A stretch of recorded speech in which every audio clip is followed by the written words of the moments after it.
Eits, tahu nggak? Ternyata kucing juga bisa kentut nih. Ya, mirip kayak kita, mereka juga suka ngeluarin gas dari perut mereka setelah makan.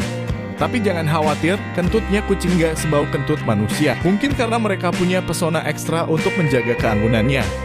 Jadi, si kucing lucu kesayangan kamu juga punya senjata kentut yang bikin kita geleng-geleng kepala.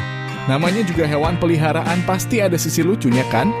Pokoknya jangan lupa ngasih perhatian ekstra sama kucing kamu ya. Kalau kentutnya terlalu sering dan ada gejala lain yang aneh, lebih baik bawa ke dokter hewan biar dia tetap cantik dan sehat.